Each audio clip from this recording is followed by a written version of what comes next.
পিটিয়ে হত্যা করা হলো এক যুবককে। প্রায় এক সপ্তাহ মৃত্যুর সঙ্গে পাঞ্জা লড়ার পর জীবনদীপ নিভে গেল ওই যুবকের। মৃতের নাম প্রাণতোষ চক্রবর্তী, বয়স 25 বছর। আশ্চর্যের ঘটনা হলো, অভিযুক্ত 6 দুষ্কৃতীর মধ্যে পুলিশ মাত্র একজনকেই গ্রেপ্তার করেছে। রাস্তার ওপর ইট ফেলা নিয়ে বিবাদের জেরে 6 দুষ্কৃতী পিটিয়ে মারে প্রাণতোষকে। প্রথমে তাকে কল্যাণপুর হাসপাতাল থেকে খোয়াই জেলা হাসপাতালে নেওয়া হয়, সেখান থেকে আনা হয় জিবি হাসপাতাল। জিবিতেই চিকিৎসাধীন অবস্থায় মৃত্যু হয় প্রাণতোষের। অভিযুক্তরা হলো স্বর্ণদীপ নমশূদ্র, কানু নমশূদ্র, বিকাশ আচার্য, ফুলেন্দ্র আচার্য সহ আরও 2 জন। দাবি উঠেছে, পুলিশ যেন অবিলম্বে দোষীদের গ্রেপ্তার করে কঠোর শাস্তির ব্যবস্থা করে। এই বাড়ির থেকে যখন সময় সকাল 7টা বাজে, তখন সময় আমি বইয়ে দিছি, আর আমার ভাই মানে ঘুমের দুইটা ব্রাশ করতে করতে যাইতেছে।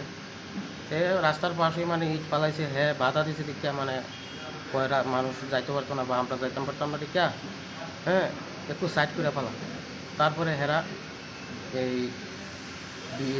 বিজয় আর সরোজন, হেরা দুজনে মিল্লা কুড়াল টুড়াল দিয়া মারধর করছে।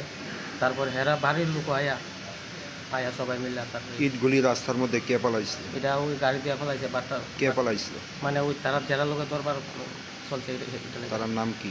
তার নাম হচ্ছে এই বিকাশ আচার্য। আর বিকাশ আচার্যর ছেলে ও মারধর করছে। আর কানু নমশূদ্রর ছেলে সরজিৎ নম, হেও এরা দুজন আপনার ভাইয়ে ইটগুলি মানে ফালাইছে পরে কি কারণে বাধা দিছিল? বাধা দিছে, মানে লোক হাইটে যাইতে পারতো না, হ্যাঁ সবাই তো যাইতে রাস্তার মধ্যে পালাইছে, মেন রাস্তার মধ্যে ফেলাইছে। হ্যাঁ পয়সা দিকে মানে সাইড করে ফেলা দিকে হেরে আয়া সবাই মিলে। কতজনে মিলে মারধর করছে? দুজনে মারছে সবচেয়ে বেশি। আর তারপরে হেরা পরিবার সহ আয়া মারধর করছে। কি দিয়ে মারধর করছে? কুড়াল টুড়াল লইয়া ইয়ে করছে, কুড়াল, এরপরে বাঁশ, এটা দিয়া। এরপরে bureau report, news daily Bharat.